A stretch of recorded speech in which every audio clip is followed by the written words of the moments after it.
Close her eyes. Oh, listen to my voice, it's my disguise.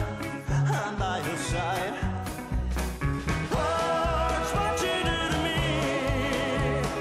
Oh, it's what you do to me. It's what you do to me. What you do to me. What you do to me. What you do to me. What you do to me. Oh, it's what you do to me.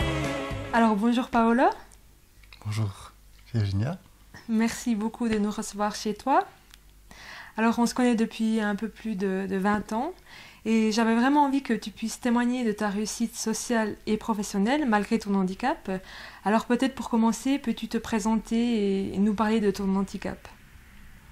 Alors, je m'appelle Paolo Baracchi, je suis né comme ça, sans bras. J'ai 50 ans.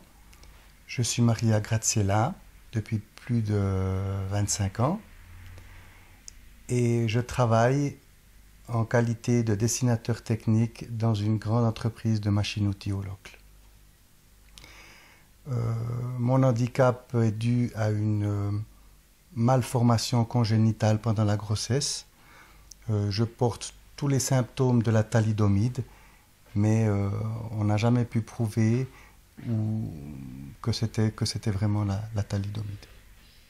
Mais n'as-tu jamais pensé à mettre des prothèses pour faciliter ton autonomie?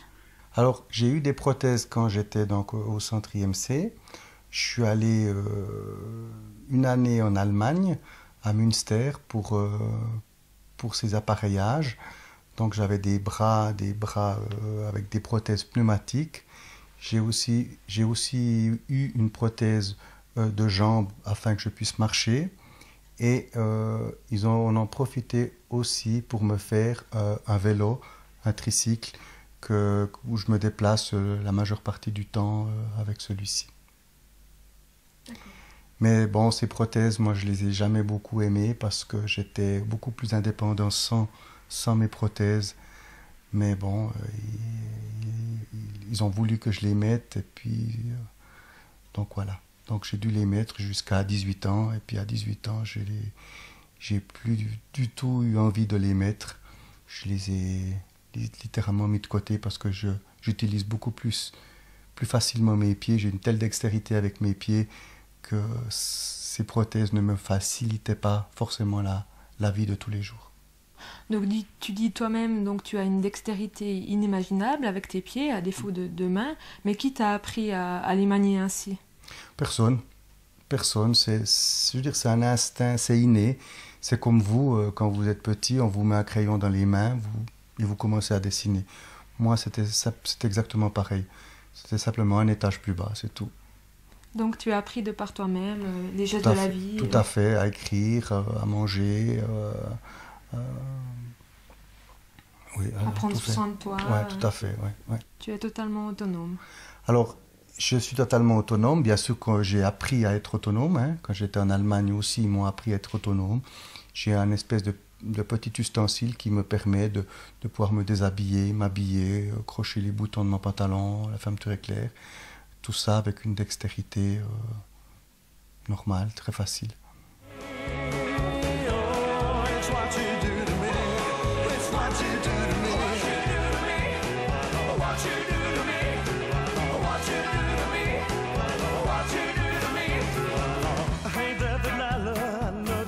Getting hard, but just believe me, girl, someday I'll pay the bills with this guitar. We'll have it good.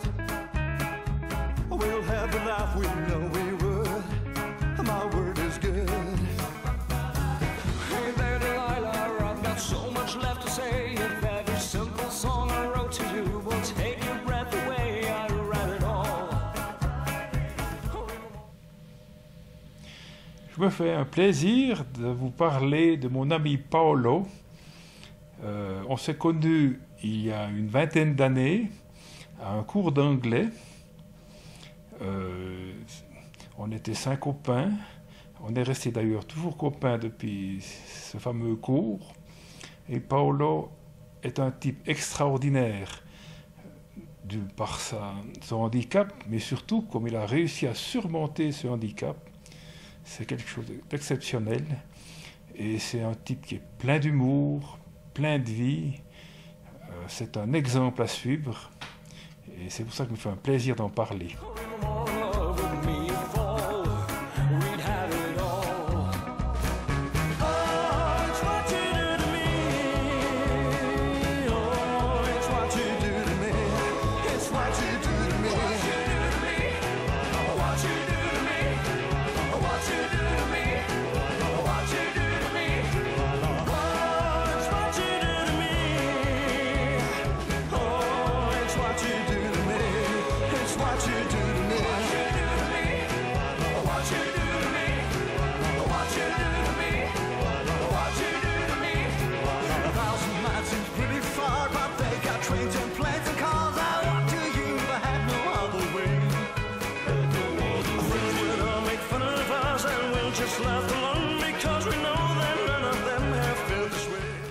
Une chose qui m'a étonné, juste après les cours d'anglais, il est parti en Angleterre tout seul. Il a pris l'avion tout seul. J'entends des trucs qui paraissent impensables. Ensuite, c'est aussi le voir conduire sa voiture. Il est d'une sûreté pas possible, adroit.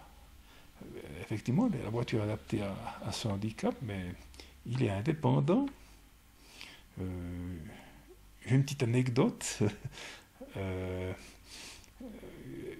Un soir, Paolo rentrait du Jura, il pleuvait tout ce qu'il pouvait.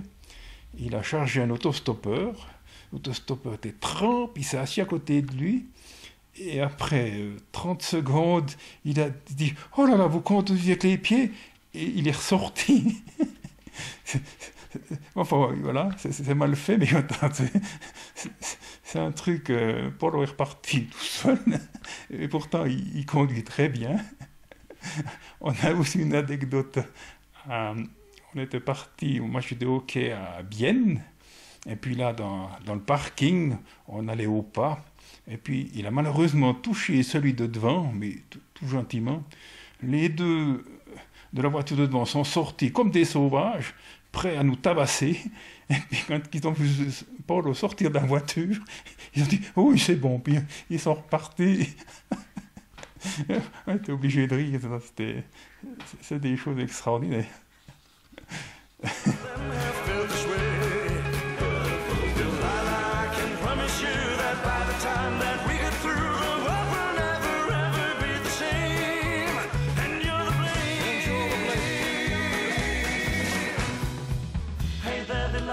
You'll be good and don't you miss me. 2 more years and you'll be done with school, and I'll be making history like I do.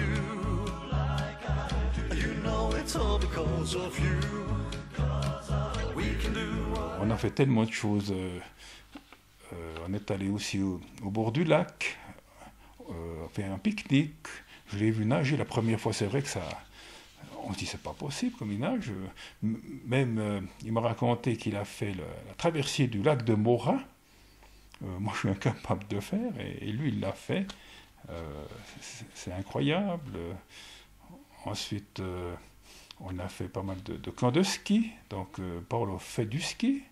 Il suffit, oui, juste l'aider à monter donc, au téléski.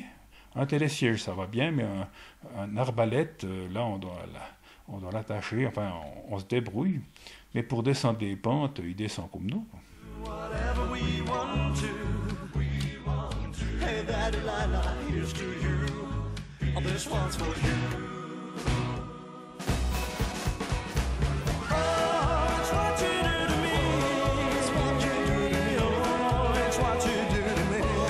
It's what you do to me.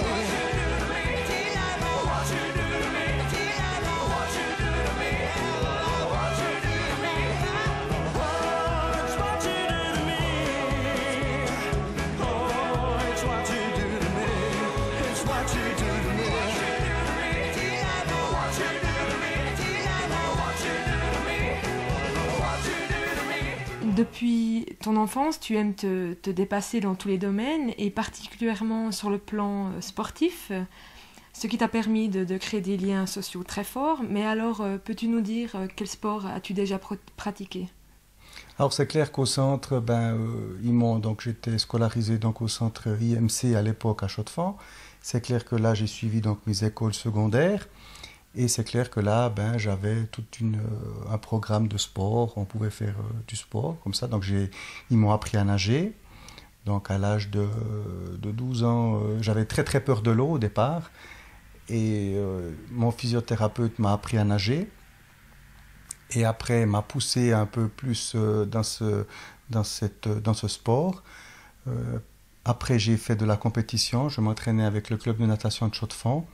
Et j'ai participé, lorsque j'avais 15 ans, j'ai participé au championnat suisse de natation pour handicapés à Genève.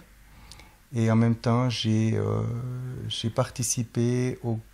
essayé de me qualifier pour les Jeux Olympiques à Montréal en 72, chose que, ma foi, je n'ai pas atteint les minima pour y aller.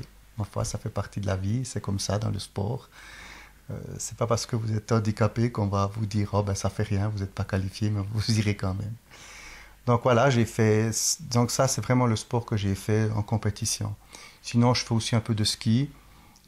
J'aime bien faire du ski, mais bon, c'est plus un passe-temps, un hobby que... J'ai jamais pratiqué le ski en tant que compétition.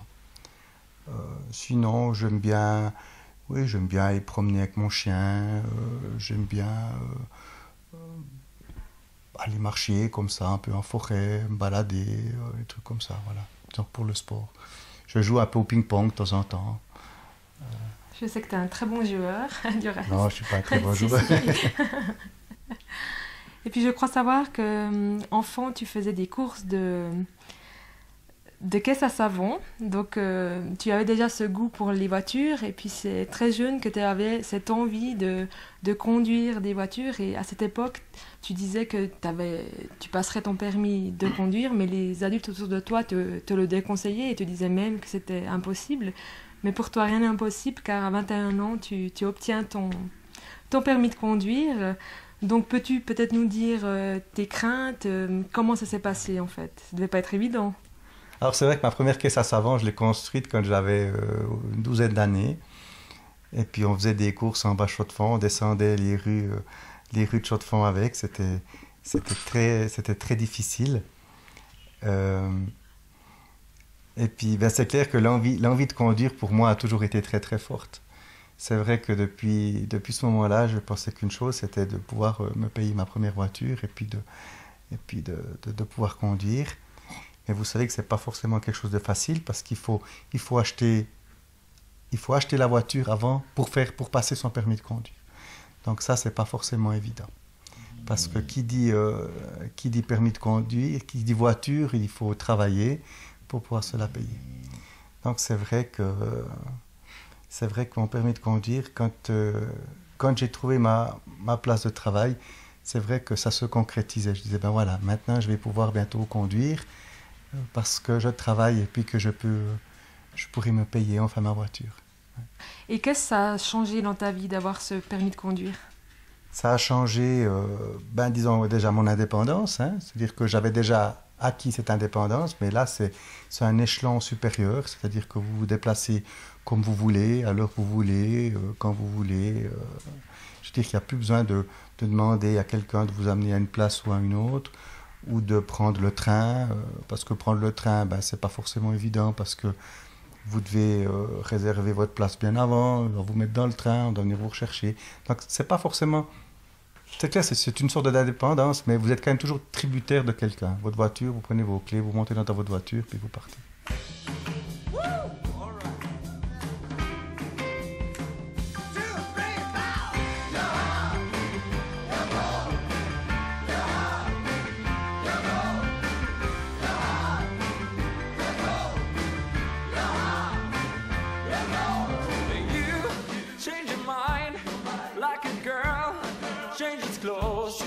And you, Peter Mass, like a bitch, I would know.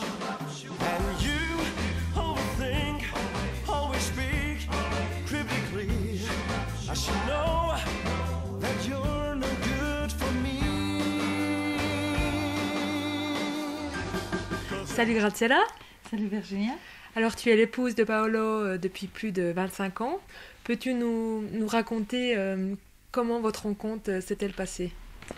Alors, je travaillais dans une industrie horlogère et là travaillait sa cousine qui, par l'intermédiaire d'un journal, recherchait des fonds pour l'achat du véhicule de Paolo. Et j'avais dit à cette cousine que s'il passait son permis, je lui offrirais un verre et c'est comme ça qu'on s'est rencontrés.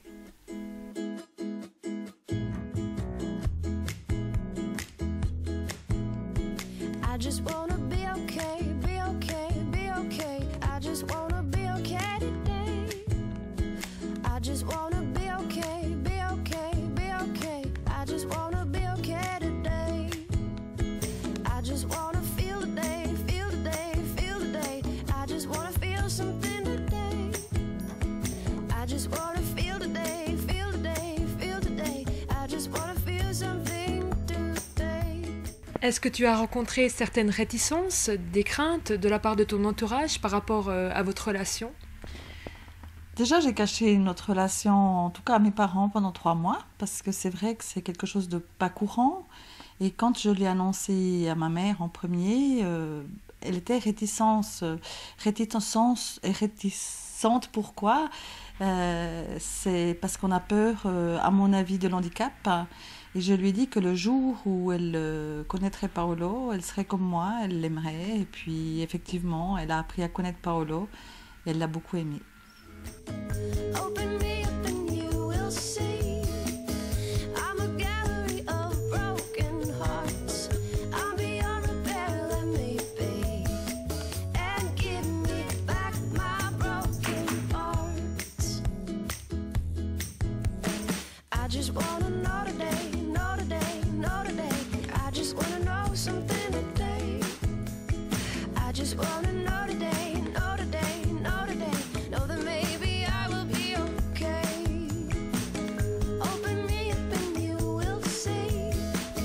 I'm a gallery of broken hearts. I'm beyond. Alors tu as peut-être des anecdotes par rapport à la relation que tu as avec Paolo? Alors oui, encore une fois, où je travaillais avant dans un service après-vente, je discutais tranquillement avec ma collègue, je lui expliquais que Paolo partait pour faire de la protection civile. Et quand ma collègue s'en est allée, le dessinateur qui était juste de l'autre côté vient vers moi, me dit « Ben voilà, Graziella, vous allez être en vacances ?» Je l'ai regardé, je lui ai dit « Je ne comprends pas votre question, pourquoi en vacances? Mais votre mari va partir à la protection civile ?» Oui, bien, mais je vois toujours pas le rapport. Eh bien, vous serez quitte de vous occuper de lui. Alors là, je me suis fâchée parce que je lui dis, est-ce que vous êtes déjà venu chez moi? Est-ce que vous savez si je m'occupe de lui? Mon mari est indépendant, il fait tout seul. Je ne suis pas son infirmière, je suis son épouse. I'm beyond repair, let me be. And give me back my broken parts. Just give me back my pieces. Just give them back to me, please. Just give me back my pieces. And let me hold my broken parts. I just wanna be okay, be okay, be okay. I just wanna be okay today. I just wanna be okay, be okay, be okay. I just wanna be okay today. Une chose qui est vraiment aussi importante, c'est la vie familiale qu'il a eue. Donc il a été marié, il est marié, et il est heureux avec sa petite femme. Et quand on voit ce couple, ça fait plaisir. Donc il vit normalement. Tout ce qu'il fait, et puis il a une volonté, et puis en plus il est très curieux, puis il veut faire comme tout le monde. Donc il arrive à s'adapter grâce à sa volonté. Je vois, un jour, il y a quelques années, j'étais malade, j'ai eu une maladie du dos, je pensais ne pas m'en remettre et tout. J'avais le moral vraiment bas, tout d'un coup. J'ai pensé à Paolo, puis je me dis, mais quand on voit lui ce qu'il arrive à faire et tout, et ça motive, et ça devrait motiver beaucoup de gens de voir qu'avec la volonté, même le handicap, on arrive à s'en sortir dans la vie. I just wanna feel the day, feel the day, feel the day. I just wanna feel something new. I just wanna feel something. I just wanna know today, know today, know today. Know that maybe I will be okay. Know that maybe I will be okay. Know that maybe I will be okay. Par rapport justement au regard des gens, tu attires de la curiosité, de l'admiration, mais est-ce que ce regard parfois te touche ou parfois te blesse? Non, ça ne me blesse absolument pas quand c'est des enfants. Parce que les enfants ont cette particularité d'être très spontanés, d'être très... C'est très innocent, c'est très franc leur réaction, bien souvent les enfants me demandent « mais t'as pas de bras ?» Je dis « ben non, tu vois. »« Oh, mais comment ça se fait ?» Je dis « ben ma foi, tu vois, voilà, des fois ça arrive dans le ventre de la maman qu'il y a quelque chose qui se passe pas bien, puis les bras sont pas arrivés. » Et les enfants me disent « mais ça fait rien, si tu demandes au Père Noël, ils vont t'en apporter. » Je trouve ça très très beau et puis c'est très innocent. Par contre, les adultes, c'est vrai que il y a la façon, il y a ceux qui vous regardent en tournant les yeux, puis une fois qu'ils vous ont dépassé, se retournent. Alors que, ouais, je trouve ça très mesquin. Je préfère quelqu'un qui vienne me dire franchement, et puis on parle, je veux dire, je suis ouvert à toute discussion. Quand j'étais plus adolescent, ça m'énervait. Maintenant, plus du tout, vous savez, maintenant j'ai vécu avec ça, et puis ça ne me fait plus rien maintenant. Mais c'est vrai que quand j'étais adolescent, ouais, il y avait quand même un petit... Je trouvais que des fois c'était un manque de respect.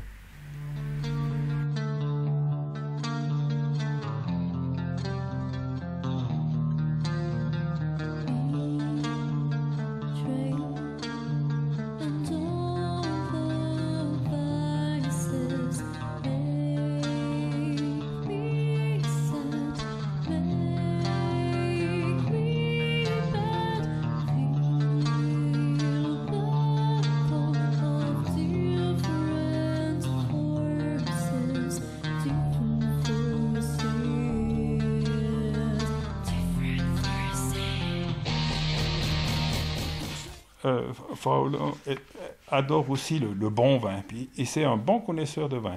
On est d'ailleurs allé en Bourgogne faire une ou deux caves, et c'est lui qui nous disait chez qui aller, il a des bonnes connaissances, et bien sûr, d'année en année, puis vu son handicap, tout le monde le reconnaît, et il est toujours le bienvenu, les portes sont grandes ouvertes, c'est un plaisir d'être avec lui. On a fait également une dégustation de vin chez lui, des bons vins du Valais, là, on a organisé, là, c'était une soirée extraordinaire. Et puis alors, il y a une chose qui nous passionne, Paolo et moi, c'est le hockey. Et en plus, le HCC, on est des fans du HCC, on loupe pas un match, et on se prend vraiment au jeu, et on parle du HCC. Et d'ailleurs... on se voit une fois par semaine, c'est tous les vendredis, c'est régulier, on se voit à l'apéro, et là, on refait le monde, quoi.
Alors, tu as un grand sens de l'humour, tu aimes aussi faire des blagues sur ton handicap. Donc, est-ce que cette autodérision n'est pas une manière de te protéger? Non, pas du tout. Non, non, non. Vous savez, alors moi, je rigole de mon handicap. Je crois que j'essaie de mettre... J'ai une grande qualité, c'est que je crois que je sais mettre les gens à l'aise par rapport à mon handicap. Et je crois que quand une personne se sent à l'aise, eh ben, je crois que la relation, elle n'est que multipliée, elle est beaucoup plus simple. Et puis bon, je veux dire, il faut rigoler de ça. Je veux dire, moi, je ne verrais pas pourquoi je devrais pleurer sur mon handicap. Voilà, je veux dire, autant en rire. Je veux dire, ça ne veut rien changer, ça ne veut pas me redonner mes bras, ça ne va pas m'en enlever non plus. Donc, autant, non, j'en rigole parce que je trouve que c'est sympa, quoi. Je veux dire, je sais que c'est pas apprécié de tout le monde. Je sais que des fois, j'ai eu des gens qui me disent, mais je comprends pas pourquoi tu rigoles de ça. Je dis, ben écoute, voilà, moi j'ai décidé d'en rigoler parce que ça me convient, c'est tout. C'est ton caractère. C'est mon caractère, c'est comme ça, ouais.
Mais tu as trouvé la force de dominer ton handicap, mais où as-tu trouvé cette force?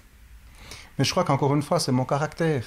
C'est mon caractère. J'ai toujours été un battant, je le serai toujours. Beaucoup de gens me disent que je dois avoir une foi inébranlable. C'est pas vrai, je n'ai pas du tout la foi. Je ne crois pas en Dieu parce que c'est comme ça. Ma force vraiment, je l'appuie, c'est mon caractère. Et puis, il faut toujours aller de l'avant. Il faut... Ouais, je veux dire, chaque jour qui passe, c'est toujours une remise en question. Tu dis, ben voilà, aujourd'hui je dois faire ci, je dois faire ça. Et puis on avance. Et puis tant que ça avance comme ça, ben c'est bien. Je sais qu'un jour, j'aurai moins de mobilité, j'aurai peut-être moins de facilité à faire certaines choses. Pour le moment, ce n'est pas le cas. Je croque la vie à pleines dents, on avance. Et puis je crois que tous ceux qui me connaissent le savent. Je crois que même dans mon cercueil, il faudra peut-être m'attacher parce que je vais encore bouger. Donc cette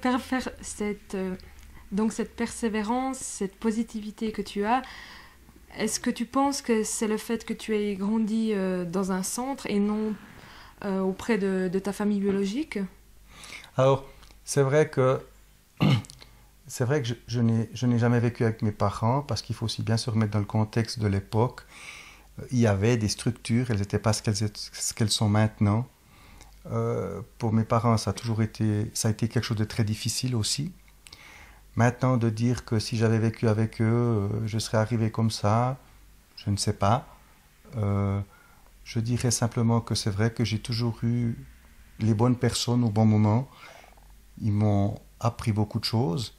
Mais vous savez, on peut vous apprendre, on peut vous donner tous les filons. Si vous n'avez pas la force et le caractère pour les faire, tous les meilleurs conseils du monde seront inutiles. D'accord. Alors tu l'as dit au début, tu travailles en tant que dessinateur technique au sein d'une grande entreprise depuis 30 ans, je crois. Donc comment as-tu choisi cette profession?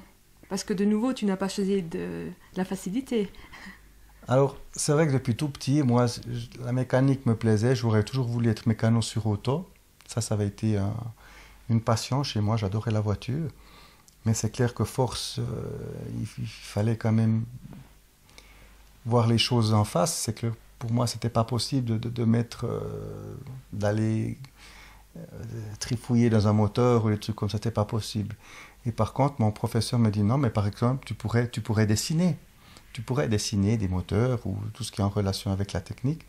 Et c'est comme ça que j'ai commencé un apprentissage de dessinateur. Donc il faut bien se remettre dans le contexte de l'époque aussi. C'est qu'à l'époque, on n'avait pas des ordinateurs. Donc c'était la planche à dessin, le crayon, le compas, et puis on dessinait comme ça. Donc moi, j'ai fait mon apprentissage comme ça, à la planche à dessin. Et après, donc, au Locle, à la Dixie, j'ai commencé à la planche. J'ai dessiné pendant plus de 10 ans avec des crayons, des compas, l'encre de Chine. Et petit à petit, lorsque l'ordinateur est arrivé, et puis maintenant, c'est clair qu'on dessine qu'avec un ordinateur, ce qui est beaucoup plus facile.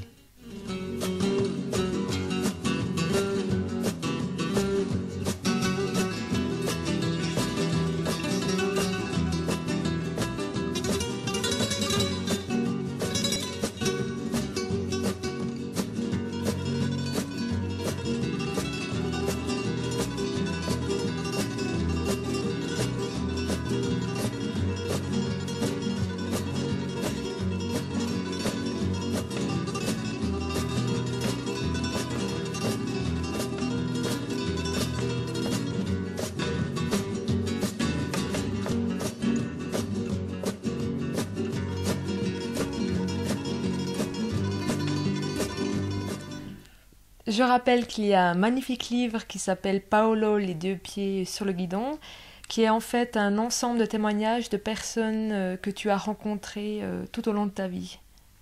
Oui, c'est une dame qui s'est énormément occupée de moi en étant petit. C'est Madame Borel qui a voulu, pour mes 50 ans, faire ce livre. En fait, c'est pour témoigner aussi de ma réussite. Et ce livre, c'est plusieurs personnes qui se sont occupées de moi, qui témoignent de mes faits et gestes un petit peu en étant petit, les difficultés que j'ai rencontrées, les facilités aussi, les coups de blues, montrer que dès le départ, c'est vrai que la vie n'a pas été facile pour moi. Il y a le témoignage donc de Madame Borel, de mon professeur que j'avais à l'école, de ma physiothérapeute, de mon témoin de mariage, de mes amis, de ma femme. Et je crois que c'est un livre qui est très bien fait, qui se lit très facilement. Et puis je crois que ceux qui me connaissent pourront témoigner que favorablement, c'est vrai. Où peut-on se le procurer ? Alors ce livre, on peut se le procurer à la librairie Payot à Chaux-de-Fonds et à Neuchâtel, ainsi que la librairie Méridienne à la Chaux-de-Fonds, chez l'imprimerie Gasser au Locle, et ainsi que chez Simone Favre au Locle, et chez moi, bien sûr.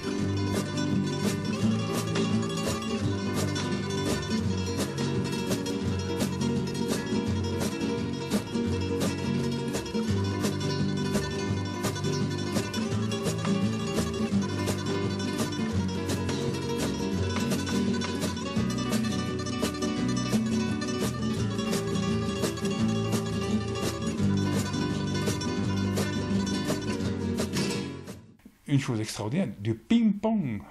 Du ping-pong, et j'ai fait des matchs contre lui, mais il est adroit comme tout. On y met juste une table devant pour qu'il puisse se coucher, et il joue aussi bien qu'un joueur comme nous. Ensuite, qu'est-ce que je prends quand vous parlez? On a fait de la pétanque. On a même été faire un concours dans le canton de Fribourg, à Chavornay, chez mon frère, et Paolo jouait avec moi, lui il pointait, moi je tirais. Eh ben, on a fini dans la bonne moitié du classement. Évidemment, pour nous, c'est une chose évidente, mais ce qui est marrant, c'est de voir le regard des autres qui ne le connaissent pas, puis ils regardent. Mais c'est des choses... ouais, c'est marquant, c'est...